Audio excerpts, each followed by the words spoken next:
Bienvenue. Aujourd'hui, nous allons parler de ceux qui ont refusé de laisser leur code ancestral être effacé par une force extérieure.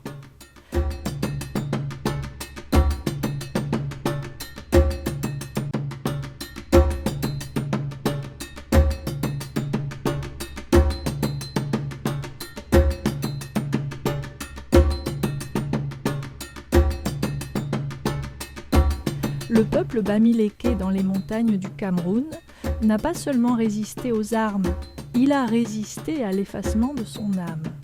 De la colonisation allemande au protectorat français, jusqu'au massacre sanglant de la guerre d'indépendance dans les années 60, ce qu'on appelle aujourd'hui le génocide en pays Bamileke, la lutte a été totale. Pourquoi l'administration coloniale et l'Église ont-elles mis tant d'énergie à brûler les sanctuaires et à interdire les rites? Parce qu'elles savaient qu'un peuple relié à ses ancêtres par le culte des crânes et à la terre par ses totems est un peuple qu'on ne peut pas briser. Le maquis Bamileke n'était pas seulement militaire, il était mystique. Cette force de résistance vient de loin. Comme nous l'avons évoqué, les Bamileke seraient issus d'une longue marche depuis la vallée du Nil. Au IXe siècle, ils fuyaient déjà l'oppression pour préserver leur liberté. En s'installant dans les hauts plateaux du Cameroun, vers le XIVe siècle, ils ont créé une forteresse spirituelle. Chaque chefferie est devenue un conservatoire de cette science antique. Pour eux, l'identité n'est pas une option.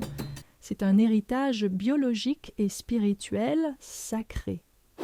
Pour le colonisateur, la terre est une ressource à exploiter. Pour le Bamileke, la terre est le ventre de la lignée. Elle appartient à Si, Dieu, et le chef, Fo, en est le gardien. Pendant la guerre d'indépendance, les populations ont été arrachées à leurs terres pour être parquées dans des villages de regroupement. C'était une tentative de rompre la connexion avec le sol sacré. Mais on ne déracine pas une plante dont les racines descendent jusqu'aux ancêtres. La terre est restée le lien silencieux qui a nourri la résistance des maquisards. L'Église a qualifié le culte des crânes de barbarie. En réalité, c'était une menace pour le pouvoir colonial. Le crâne placé dans le tsé, le sanctuaire familial, est une archive. En consultant les crânes, le Bamileke reçoit ses ordres de sa propre lignée et non d'un gouverneur lointain. Lors de l'exhumation, l'ancêtre redevient un intercesseur actif. Pendant que l'administration tentait d'imposer un dieu étranger pour pacifier les esprits, les Bamileke continuaient, dans le secret de la nuit, à verser le vin de palme sur les crânes de leurs pères. Ils maintenaient la ligne ouverte. Ils savaient que tant que la communication avec les morts était fluide, la victoire finale restait possible. Dans le maquis, on racontait que certains combattants étaient invulnérables car ils possédaient un mayen, un double animal. La panthère, dont Banetoner, symbole du pouvoir royal, n'est pas qu'un totem. C'est une extension de conscience. La colonisation a tenté de transformer la nature en zoo ou en ferme. Le Bamileke, lui, fusionne avec elle. Le totem est une technologie de survie. Si vous croyez que vous faites un avec la panthère ou le buffle, votre peur disparaît. C'est cette union mystique qui a permis à des hommes peu armés de tenir tête à des armées modernes équipées de napalm. Le cerveau de cette résistance, c'était les Mkambe, les initiés, et leurs sociétés secrètes, comme le Kungang. Ces hommes ne sont pas de simples notables.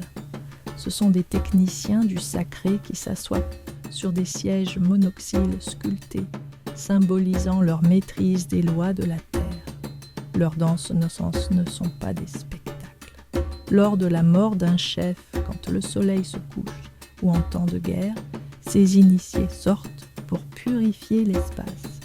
Leurs masques perlés sont des capteurs d'énergie. En dansant, ils rééquilibrent le village. Le colonisateur craignait ces sociétés car elles étaient les seules à détenir le code de la justice immanente. La certitude que celui qui trahit sa terre sera frappé par l'invisible. Aujourd'hui, le pays bamiléké porte encore les cicatrices de cette guerre et de ce génocide. Mais les crânes sont toujours là. Les chefferies sont toujours debout. Les Bamilékés ont prouvé que même face au napalm, on ne peut pas brûler une connexion spirituelle. Dites-moi en commentaire si vous pensez que la spiritualité peut être une forme de résistance politique. Merci de votre écoute et restez en quête de vérité.